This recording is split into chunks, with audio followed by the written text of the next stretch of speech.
முதல் வாசகம். இருவரும் ஒரே உடலாயிருப்பர். தொடக்க நூலிலிருந்து வாசகம். அதிகாரம் 2 இறைவசனங்கள் 18 முதல் 25 முடிய.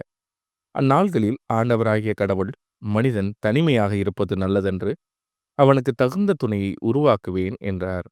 ஆண்டவராகிய கடவுள் மண்ணிலிருந்து எல்லா காட்டு விலங்குகளையும் வானத்து பறவைகளையும் உருவாக்கி அவற்றிற்கு மனிதன் என்ன பெயரிடுவான் என்று பார்க்க அவற்றை அவனிடம் கொண்டு வந்தார். உயிருள்ள ஒவ்வொன்றுக்கும் அவன் என்ன பெயரிட்டானோ அதுவே அதன் பெயராயிற்று. கால்நடைகள், வானத்து பறவைகள், காட்டு விலங்குகள் ஆகிய எல்லாவற்றிற்கும் மனிதன் பெயரிட்டான். தனக்கு தகுந்த துணையையோ மனிதன் காணவில்லை. ஆகவே ஆண்டவராகிய கடவுள் மனிதனுக்கு ஆழ்ந்த உறக்கம் வரச் செய்து, அவன் உறங்கும்போது அவன் விழா எலும்பு ஒன்றை எடுத்துக்கொண்டு எடுத்த இடத்தை சதையால் அடைத்தார். ஆண்டவராகிய கடவுள் தாம் மனிதனிடமிருந்து எடுத்த விழா எலும்பை ஒரு பெண்ணாக உருவாக்கி மனிதனிடம் அழைத்து வந்தார். அப்பொழுது மனிதன், இதோ இவளே என் எலும்பின் எலும்பும் சதையின் சதையும் ஆனவள். ஆணிடமிருந்து எடுக்கப்பட்டதால் இவள் பெண் என்று அழைக்கப்படுவாள் என்றான்.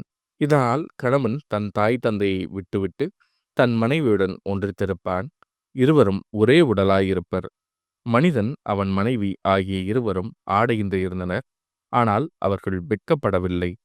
இது ஆண்டவரின் அருள்வாக்கு. இறைவா, உமக்கு நன்றி. பதிலுரை பாடல். ஆண்டவருக்கு அஞ்சி நடப்போர் பேறு பெற்றோர். ஆண்டவருக்கு அஞ்சி அவர் வழிகளில் நடப்போர் பேறு பெற்றோர். உமது உழைப்பின் பயனை நீர் உண்பீர். நீர் நற்பேரும் நலமும் பெறுவீர். ஆண்டவருக்கு அஞ்சி நடப்போர் பேறு பெற்றோர்.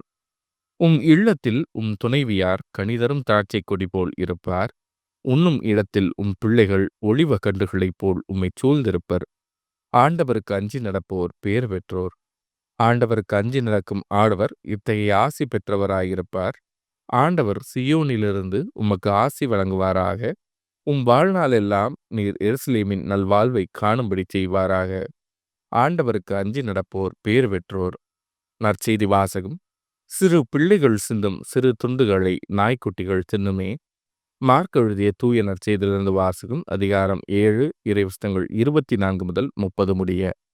அக்காலத்தில் இயேசு புறப்பட்டு தீர் பகுதிக்குள் சென்றார்.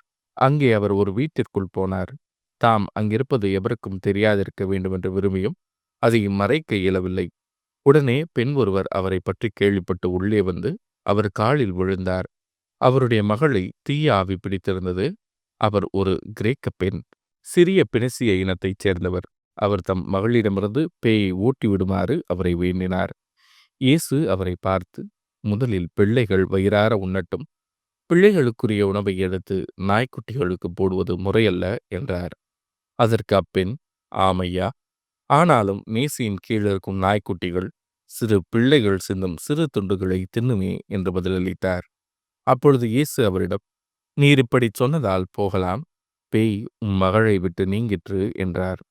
அப்பெண் தம் வீடு திரும்பியதும் தம் பிள்ளை கட்டிலில் படுத்திருப்பதையும் பேய் ஓடிவிட்டதையும் கண்டார். இது ஆண்டவரின் அருள்வாக்கு. கிறிஸ்துவே, உமக்கு புகழ்.